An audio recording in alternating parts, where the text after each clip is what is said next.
Bonjour à toutes et à tous et bienvenue à notre webinaire Écovision et Stratégie. Je suis Romain Huet, directeur commercial au sein d'Ecofi et j'ai le plaisir pour ce webinaire d'être accompagné de Florent Wabon, économiste. Bonjour Florent. Bonjour. Alors, nous allons être ensemble pendant 45 minutes, une première partie de 30 minutes pendant laquelle nous vous présenterons nos perspectives macroéconomiques et nos vues sur les principales classes d'actifs, et puis une deuxième partie de 15 minutes pendant laquelle nous répondrons à vos questions. Ces questions, vous avez la possibilité de les poser tout le long de notre intervention dans le chat qui est prévu à cet effet. Et pour rappel, un replay de ce webinaire sera disponible sur notre site internet www.ecofi.fr.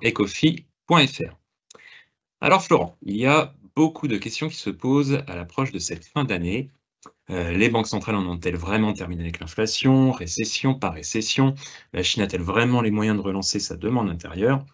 Mais peut-être avant de répondre à ces questions, Florent, est-ce que tu peux nous rappeler, dans un premier temps, les grandes lignes de notre scénario 2023? Oui, alors en début d'année 2023, nous avions décidé de porter la thématique très forte de la divergence transatlantique. Autrement dit, nous avions en tête une récession en zone euro et une résilience, une vigueur de l'économie américaine. Nous étions aussi dans le même temps assez dubitatifs sur la reprise chinoise. C'était certes avant les mesures de déconfinement. En revanche, nous pensions que la Chine n'atteindrait pas sa trajectoire pré-Covid.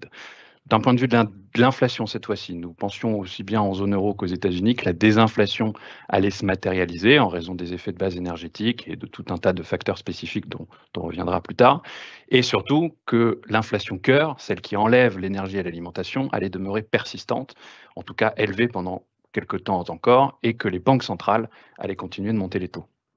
Et du coup, Florent, est-ce que tout s'est déroulé, comme tu l'avais anticipé?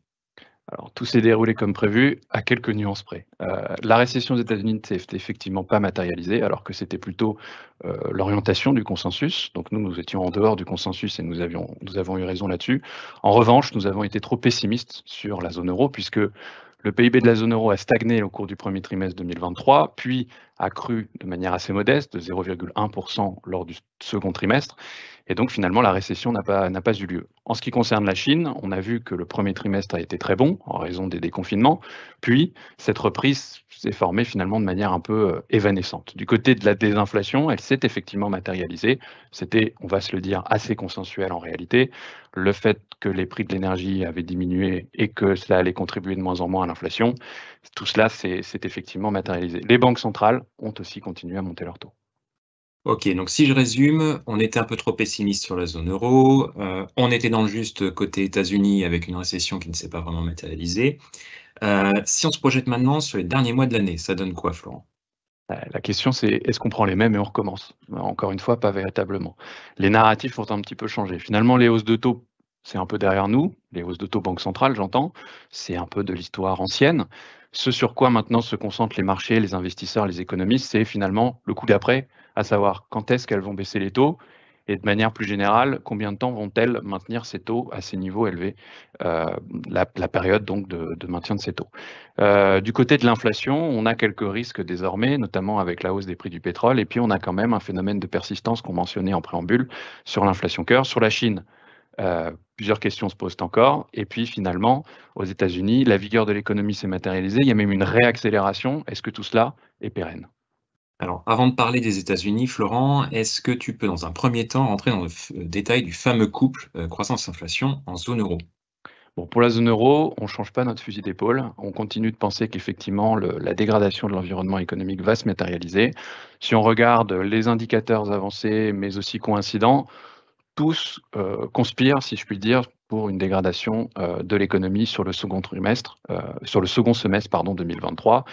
Quand vous regardez l'Allemagne, quand vous regardez même en agrégé sur la zone euro, les indicateurs de sentiment des entreprises, tout pointe en effet vers cela. Donc, du côté du couple croissance, une dégradation de l'environnement économique. Du côté de l'inflation, je l'ai dit, on a vécu une période de désinflation assez facile, si je puis dire, grâce au prix de l'énergie qui, comme ils sont calculés en glissement annuel, était un petit peu plus favorable en termes de contribution à l'inflation. La partie alimentation, alors, a été un petit peu plus difficile à faire baisser, mais cela aussi, ça contribue de moins en moins. Mais ce que l'on constate, c'est que sur la période récente, les prix du pétrole ont plutôt tendance à augmenter, même d'autres matières premières d'ailleurs, et les effets de base énergétiques vont être de moins en moins favorables, et donc finalement l'inflation, la désinflation va être de moins en moins perceptible en réalité. Donc toujours une persistance de cette inflation, même si la désinflation est tout de même enclenchée. Merci Florent. Et pour les États-Unis, du coup? Bon, sur les États-Unis, la situation est un petit peu plus confortable. On parlait tout à l'heure de vigueur de l'économie. On assiste même en réalité à une réaccélération de l'économie pour le troisième trimestre. Concrètement, on a révisé à la hausse nos prévisions de croissance tout au long de l'année d'ailleurs, alors qu'on était plutôt optimiste en début d'année. Sur le troisième trimestre, ce que l'on constate, c'est que la consommation est repartie. Quand je dis repartie, c'est qu'elle a été encore plus vigoureuse qu'elle ne l'était lors des précédents trimestres. La production industrielle est même en train de repartir. Sur la dernière période, c'est-à-dire sur les derniers jours, la semaine dernière, les indicateurs, en revanche, ont été un petit peu moins pertinents d'un point de vue de la réaccélération. Ce que l'on anticipe en revanche à partir de maintenant, c'est qu'il va y avoir un coup de froid sur l'emploi aux États-Unis. Comment il va se matérialiser? Eh bien, vous avez aujourd'hui une baisse des intentions d'embauche qui, pour le moment, ne s'est pas matérialisée en termes de hausse du taux de chômage. Et nous anticipons que la dernière partie 2023 sera plus délicate sur cette variable-là qu'est l'emploi. Sur l'inflation, des inflations bien enclenchées, bien mieux qu'aux États-Unis, mais plus possible sur la partie cœur et notamment sur la catégorie des services hors immobilier qui, elle, a quelques sous-catégories au sein de la catégorie des services, donc qui est très liée à la hausse des salaires et dont on n'a pas encore vu totalement toutes les répercussions dans l'indice des prix. Et donc cette inflation reste, comme on l'appelle en anglais, sticky. Et donc là aussi, ça pousse les banques centrales à ne pas baisser la garde. Merci Florent. Donc, si je résume, une situation plus compliquée en zone euro avec des indicateurs plutôt mal orientés, des inflations qui vont avoir du mal à se mettre en place. Côté États-Unis, une situation plus confortable avec une activité qui reste rigoureuse et un point d'intention sur un retournement éventuel du marché de l'emploi. Si on regarde maintenant du côté de la Chine, on a beaucoup parlé de la fin des déconfinements, ça a suscité de nombreux espoirs, qui, j'ai l'impression, quelque peu sont un petit peu retombés depuis. C'est quoi ton analyse sur ce sujet? Alors effectivement, la fin des déconfinements en Chine, ça a été un petit peu une surprise pour tout le monde. Ça s'est produit en début d'année 2023, ça a suscité de nombreux espoirs.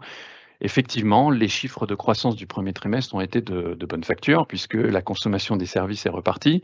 Mais quand on regarde dans le détail, il y avait toujours cette faiblesse de la partie immobilière qui d'habitude contribue, en tout cas avant la Covid, contribuait assez fortement à la croissance chinoise. Il y avait aussi une faiblesse perceptible du côté de la production industrielle, de l'activité manufacturière. Et donc finalement, c'était une reprise un petit peu en trompe-l'œil. Et c'est même désormais, on peut le dire, une reprise plutôt évanescente, puisque finalement, les trimestres suivants, ou en tout cas les données qui se sont accumulées depuis, montrent que ça peine à repartir durablement. La consommation a du mal à repartir, même si les chiffres qu'on a eus la semaine dernière montraient un début de stabilisation, mais il y a eu beaucoup de déconvenues sur la Chine. Plus spécifiquement, il y a toujours ces problèmes structurels liés à l'immobilier. Quelque chose qui paraît anecdotique, mais qui ne l'est pas du tout, c'est le taux de chômage des jeunes. En Chine, on en a beaucoup parlé, et a fortiori, puisque le gouvernement chinois a même décidé d'arrêter de publier cette statistique du taux de chômage des jeunes. Et les jeunes, notamment les jeunes diplômés, ont beaucoup de mal à s'insérer sur le marché de l'emploi en Chine. Tout cela est évidemment pas très très bon pour la consommation. Alors maintenant, qu'est-ce que la Chine peut faire? Qu'est-ce qu'elle a déjà fait? Eh bien, un petit peu comme les pays développés, baisser les taux d'intérêt. Donc la Banque centrale, les autorités monétaires en Chine ont décidé de baisser les taux d'intérêt. Ça a déjà été fait. Malgré tout, on se dit que c'est un peu timide. Ce n'est pas du même acabit que lors des précédents coups de froid en Chine. Et puis, ça paraît un petit peu, encore une fois, je le répète, timide. Les autorités budgétaires, en tout cas les autorités chinoises, peuvent aussi agir en lançant des mesures de relance, des plans de soutien pour l'immobilier, etc. Mais là aussi, on a l'impression que c'est assez timide, qu'il n'y a pas véritablement de consensus au sein du parti, à savoir ce qu'on doit véritablement faire de ce secteur immobilier, sachant que, je le rappelle, en 2021, avec les déconvenus de la firme Evergrande, qui a donc jeté effectivement ce sujet sur la table de l'immobilier en Chine, c'était une volonté du gouvernement chinois de purger, entre guillemets, les excès d'endettement du secteur immobilier. Donc, tous les indicateurs que l'on a à ce stade ne nous poussent pas à être profondément optimistes pour l'activité chinoise. Et évidemment, cela influence nos prévisions sur la zone euro qui sont beaucoup plus faibles que le consensus. Merci Florent. Tu parles de prévisions, toutes ces prévisions macroéconomiques en termes de chiffres, ça donne quoi? Alors, ce tableau est assez fourni, donc on va se concentrer sur quelques-uns de ces chiffres finalement. Le point marquant, le fait marquant, c'est évidemment notre prévision sur la zone euro, qui a toujours été en dessous du consensus. Je vous l'ai dit tout à l'heure, on a été trop pessimiste, donc nous avons révisé à la hausse nos prévisions, mais malgré tout, on est en deçà du consensus, on est même en deçà de ce que prévoit la Banque centrale européenne. Pour les raisons que j'ai évoquées tout à l'heure, les indicateurs nous montrent qu'effectivement, l'activité se contracte en zone euro. Et surtout, c'est un point que je n'ai pas encore mentionné, on pense que la politique monétaire, c'est-à-dire la hausse des taux d'intérêt qui a été réalisée par la Banque centrale européenne, va commencer à mordre sur l'économie, avec un effet retard, et surtout va se matérialiser sur cette seconde partie d'année, et a fortiori sur l'année 2024, puisque vous le voyez, nous sommes aussi très pessimistes sur l'année 2024 pour la zone euro, en comparaison du consensus. Pour les États-Unis, il n'y a pas véritablement de débat. Le consensus nous a rattrapés, si je puis dire, et nous-mêmes avons révisé régulièrement nos prévisions. C'est plutôt sur 2024 qu'il faut se concentrer. Ici, c'est la même thématique que l'on joue, si je puis dire, c'est-à-dire que la transmission de la politique monétaire, en tout cas c'est notre théorie, c'est faite avec un petit peu plus de décalage que d'habitude, et nous pensons qu'effectivement cela va avoir un impact vraiment perceptible en 2024 et sur la fin de l'année 2023, avec cette fameuse variable que je mentionnais tout à l'heure, la variable du marché de l'emploi. Sur la Chine, vous l'avez compris, on est plus pessimiste, ça se reflète par nos prévisions, en deçà du consensus, en deçà même de l'objectif des autorités gouvernementales chinoises. Donc ça, c'est pour la croissance. Pour l'inflation, là aussi, pas de surprise, on continue de penser qu'en 2023, l'inflation en moyenne va rester élevée. Il y a même désormais un risque à la hausse, donc il n'est pas impossible que nous révisions à la hausse nos prévisions d'inflation en raison de la hausse des prix du pétrole, d'une part pour les États-Unis et de manière générale pour tous les biens que cela concerne pour la zone euro. Donc vous le voyez, on est en moyenne annuelle à 5,7%, c'est un tout petit peu au-dessus du consensus, un tout petit peu au-dessus de la Banque centrale européenne, et avec une perspective potentiellement de les remonter encore. Sur l'année 2024, c'est là où c'est le plus intéressant, que ce soit pour les États-Unis ou pour la zone euro, on considère qu'en moyenne, on sera au-dessus de 2%. J'anticipe un peu sur le prochain sujet, quelle est la Banque centrale.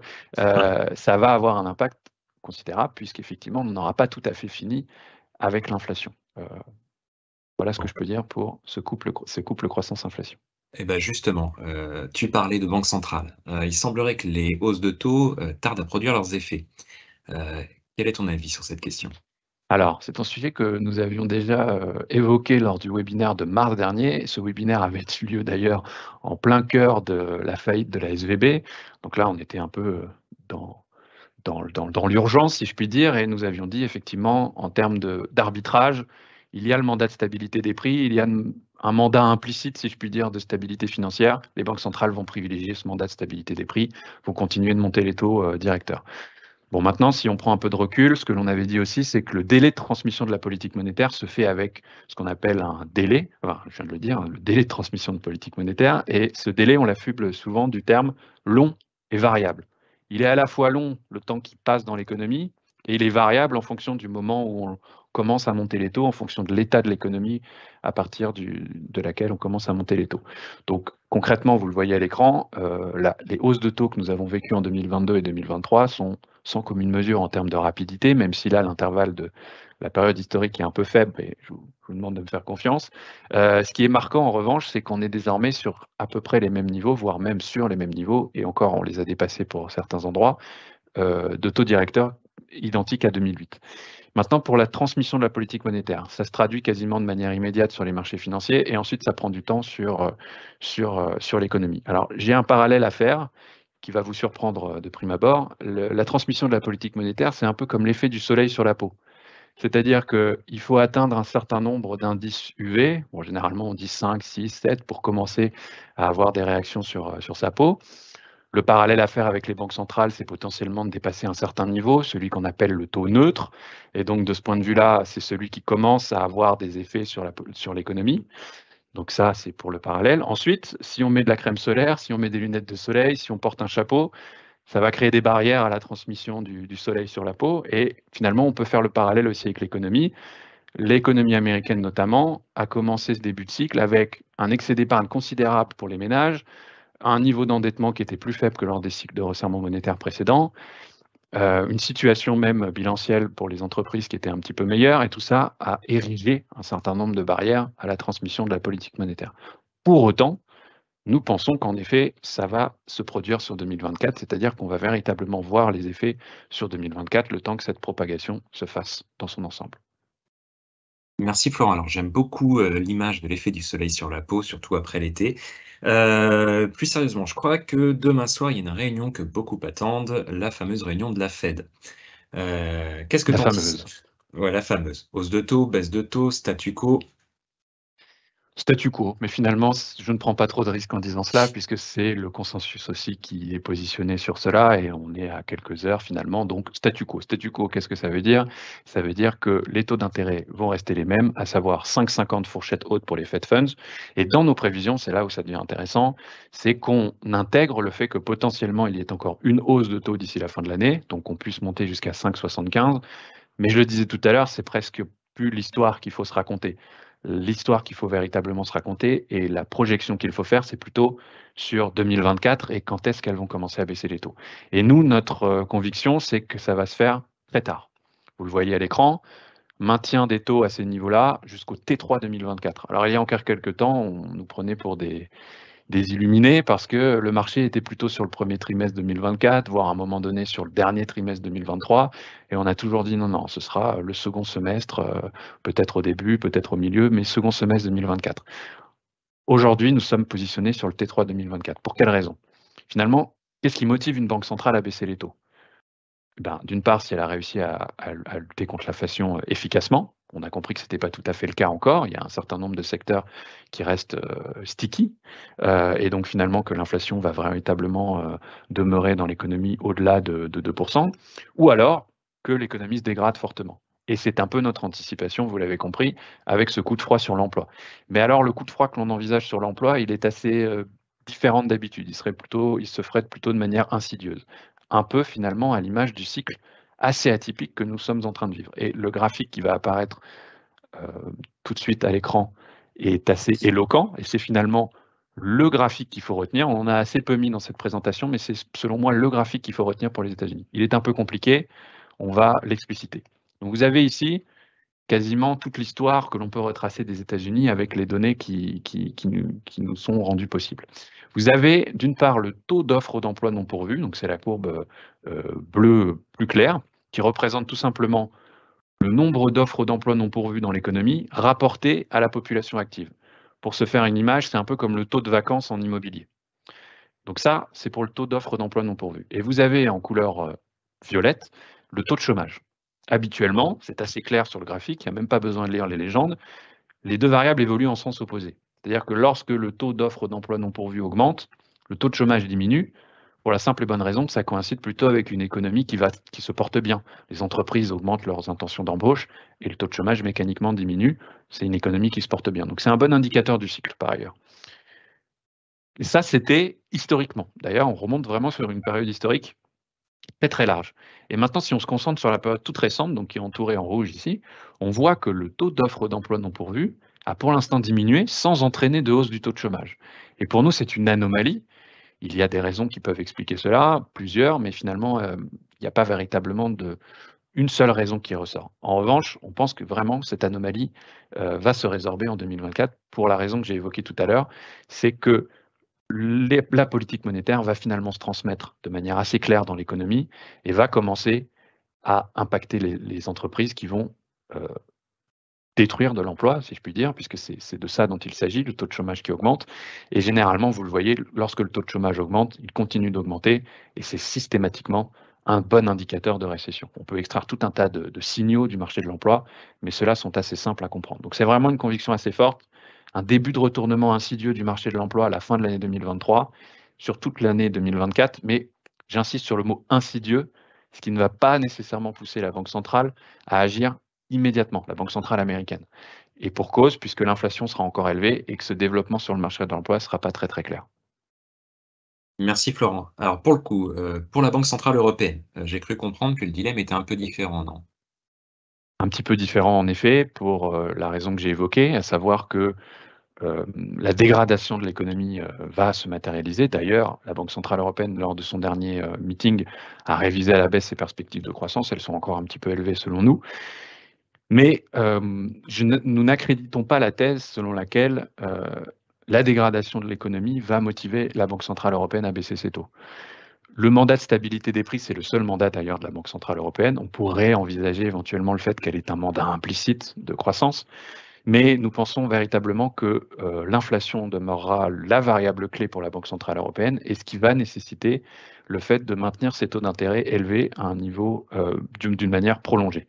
Et donc, vous le voyez à l'écran, nous avons des anticipations de baisse de taux, cette fois-ci au T4 2024, contrairement à la Fed, pour la simple et bonne raison que la Banque centrale européenne a finalement augmenté ses taux un petit peu plus tard que la Banque centrale américaine. L'autre point qui est important, c'est qu'on est très proche du pic ou alors on l'a atteint. C'est-à-dire qu'à 4%, aujourd'hui, on considère d'une part que le niveau de taux d'intérêt directeur est restrictif, le fameux taux à dépasser dont je parlais pour pouvoir impacter l'économie, et que d'autre part, la volonté de monter les taux plus haut que 4% serait limitée par justement le fait de la dégradation économique. Mais encore une fois, ça ne justifierait pas, selon nous, le fait de baisser les taux de sitôt.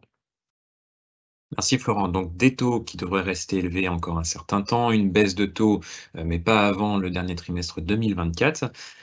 Du coup Florent, et c'est ce qui va intéresser nos auditeurs pardon, ce matin, qu'est-ce qu'on fait avec tout ça en termes d'allocation d'actifs? Si on commence par les actions.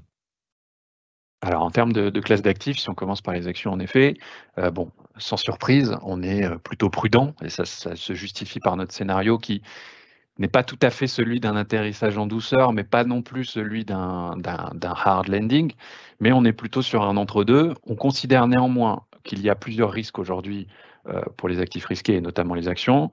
D'une part, ce fameux risque d'inflation dont je parlais, qui rajoute son lot d'incertitudes.